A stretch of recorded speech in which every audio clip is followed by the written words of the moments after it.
Seizures are real. She's seizing. Get on her side.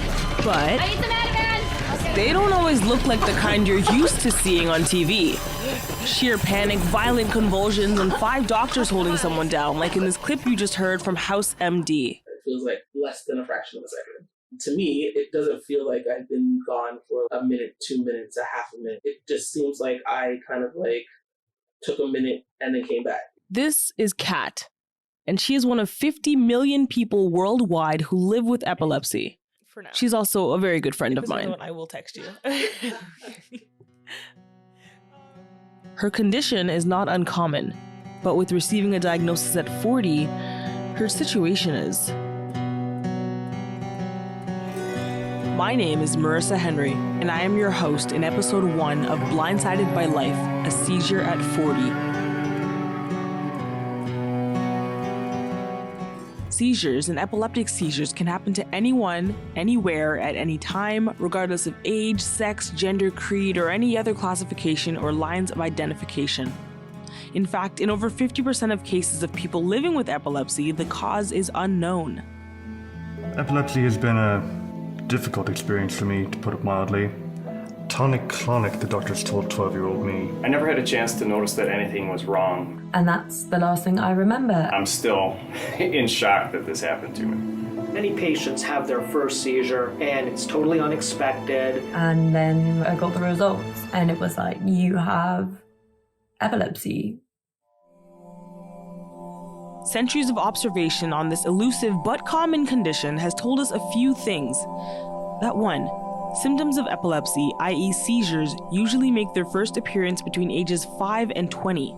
And 2, epilepsy itself is most common in low-income countries where access to medication and adequate healthcare to treat it is limited. But neither of these apply to Kat. She was born and raised in Canada, a country with a healthcare system that, despite its downfalls as of late, is not to blame for her condition. A GTA resident who experienced her first seizure well outside of the 5 to 20 age bracket. So, what gives? Kat was diagnosed with epilepsy at the age of 40 after having 3 seizures in 4 months.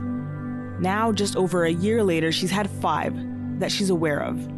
This will make more sense in a little bit, but for now, let's focus on what we're dealing with when we talk about seizures and epilepsy.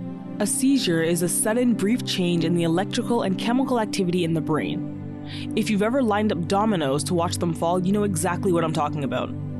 Think of the brain as rows and rows of dominoes perfectly lined up so that when you push the first one, the rest fall in sequence. Except in a seizure, one doesn't fall. Or maybe it falls sideways, or it falls and misses the domino in front of it. It's an abnormal disruption in the pattern in the brain. Epilepsy is the neurological condition or disorder of chronic seizures. It's 2 or more of these abnormal disruptions unprovoked. I sat down with Kat and asked her to take me through her first seizure. She was in a Dave & Buster's with her girlfriend and her girlfriend's son on a Friday night in February 2022.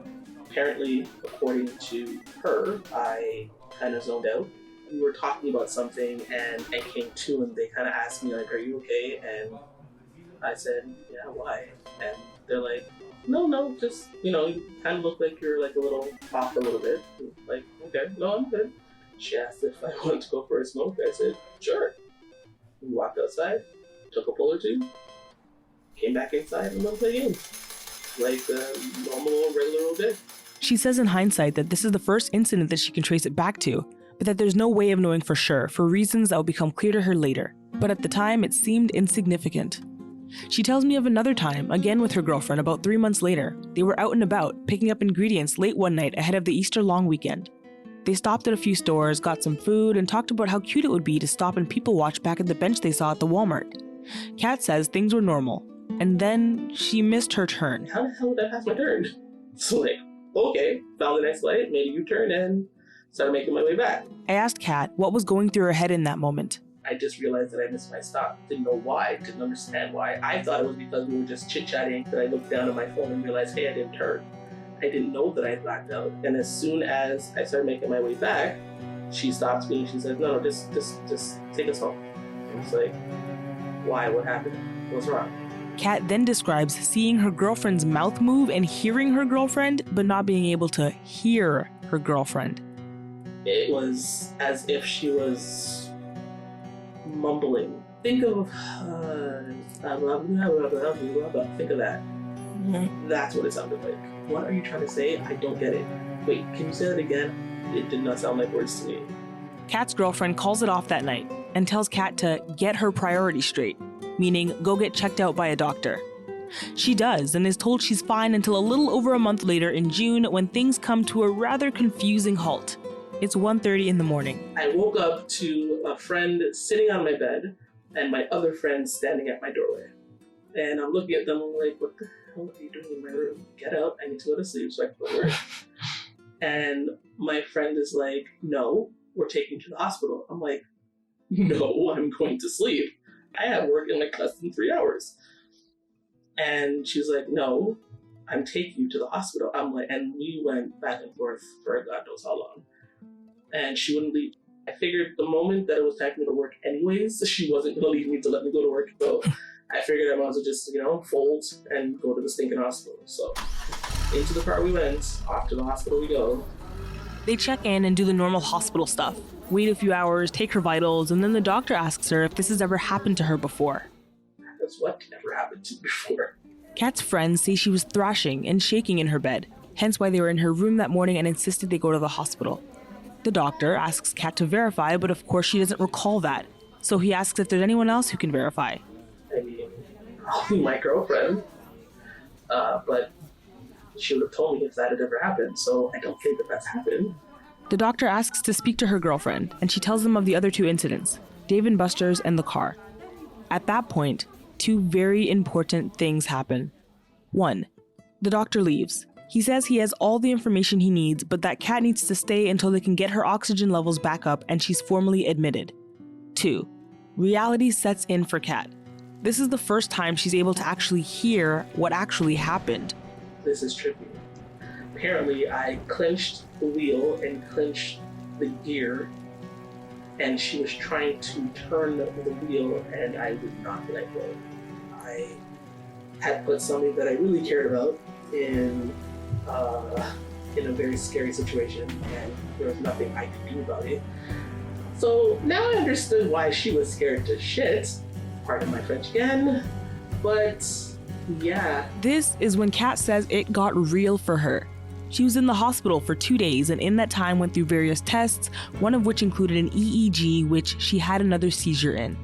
Kat is then diagnosed with a form of epileptic seizures called absent seizures, which is basically, I don't know that I'm having them. I don't drop to the ground, I don't walk aimlessly. It could look like I am thinking off into space or just looking out into the world, and to you, as a regular old Joe Smo walking the streets, it could look like I'm just daydreaming. But I actually could be having a seizure. I sat down with, actually opened my camera to Carly from Epilepsy South Central Ontario for a more technical definition of what this is. She's an epilepsy educator and a case manager for youth and young adults living with epilepsy. So absent seizures are what are known as generalized in nature. So generalized seizures are when both hemispheres of the brain have an electrical disturbance. So they're very, very quick, abrupt seizures where the person will lose consciousness for a very short amount of time. You may notice things like eye deviation to a certain side or perhaps some rapid blinking. But for the most part, they do just look like a blank, vacant stare on the person's face. The blank or vacant stare on a person seems to be the defining characteristic of absent seizures. In fact, according to health.com, they're described as someone literally just going offline. As if someone hit a pause button on a person and they just stop reacting. And that's what it is. Or at least that's what I experienced when I was present for one of Kat's seizures.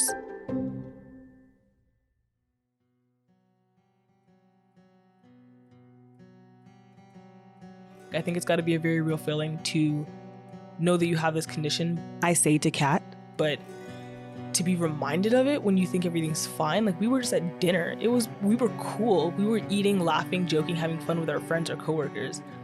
And then you were blindsided. Again. One swift kick in the ass.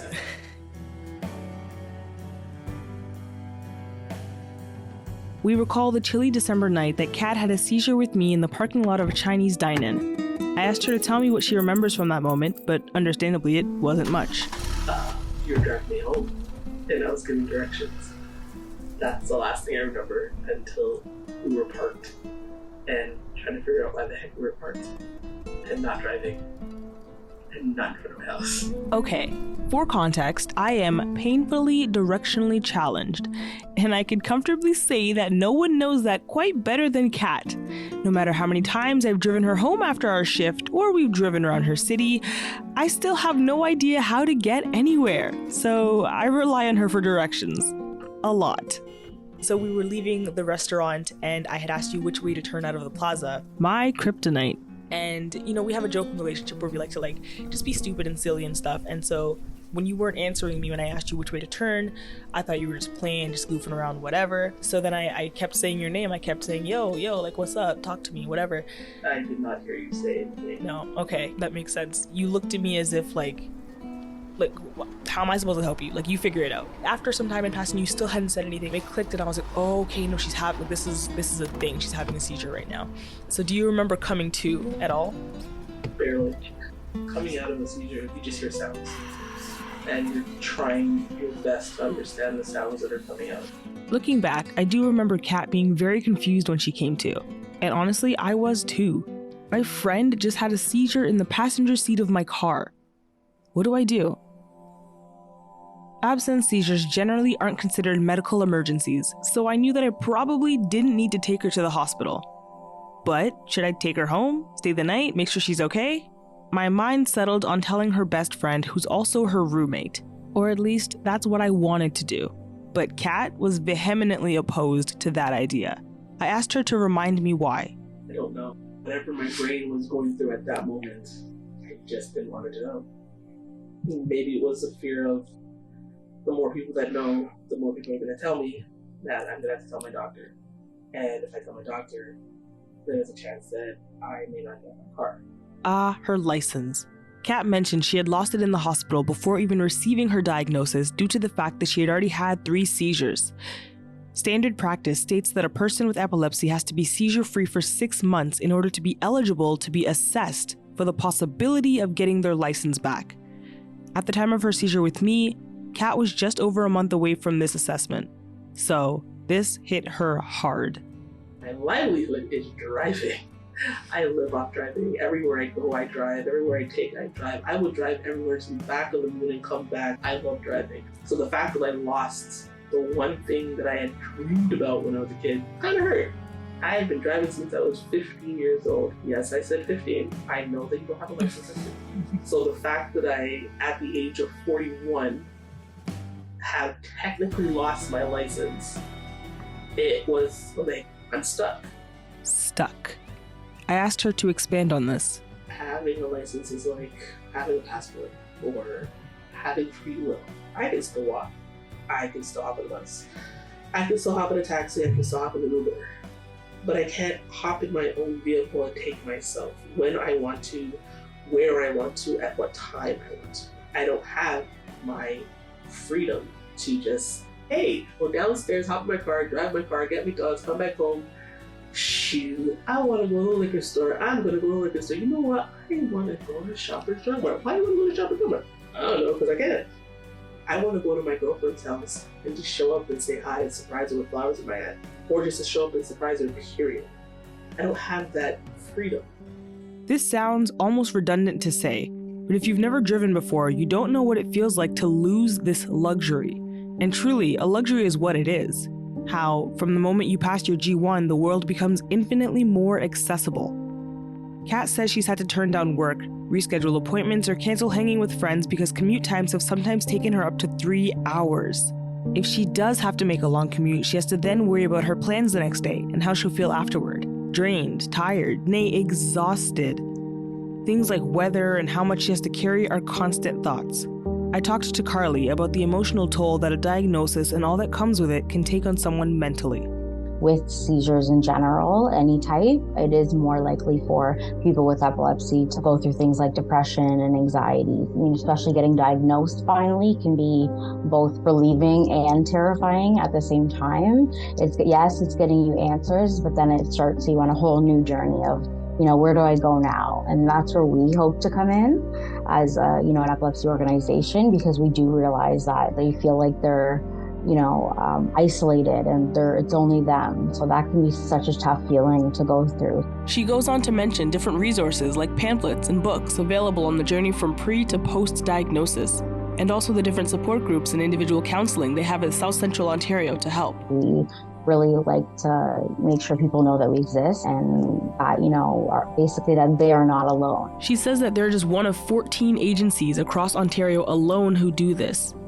There is a community out there equipped and ready to help. So sometimes that might even look like, making outside referrals into the community for other things that they may be struggling with, or perhaps, helping them navigate certain systems such as, government assistance or financial assistance, how to utilize the transit system, or how to utilize, independent ride companies that help people with disabilities and things like that. So, we know it's out there to help people with epilepsy deal with their condition. I wanted to ask Kat how she copes with having this condition. And, well, what are some coping mechanisms? When you let me know, I'll implement them, I promise. That's a good point. In a circumstance like this, where you can be affected literally anywhere, at any time, and without even knowing it, is it even possible to cope? Can someone lead a quote-unquote normal life with this condition? I would say that majority of our clients that have been seeing us for quite some time do feel as though that is where they're at. It, of course, takes a lot of work on their end, of course, because they have to, do a deep dive into, what could possibly be triggering their seizures for them. But all in all, yes, it is very possible for someone with any type of seizure to live a fulfilling, and happy life. Yeah, I'm not coping. I'm just dealing or going through the motions. Kat is not there yet, but that's okay. I've cried. I've got angry. I've got confused. Every emotion you can possibly think of, I've probably gone through them all. So how does she wrap her head around it all? That is a very big part of my life, but this part made no sense. I finally got into a place where I had a decent job. I'm able to pay the bills, buy my groceries, pay my car payments, put gas in the car, still be able to live a little bit of savings. I love $2, but it's fine. $2 helps. And then this happens, and it's kind of like, why?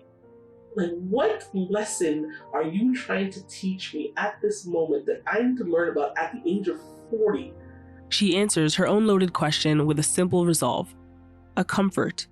A thought, she says, she has to remind herself of daily. I still have faith in him. When he thinks I'm ready to get through it, then I get through it. But until then, I have to deal with it, figure out ways to move forward with it. There's a reason for why he's doing this. Scary headliness.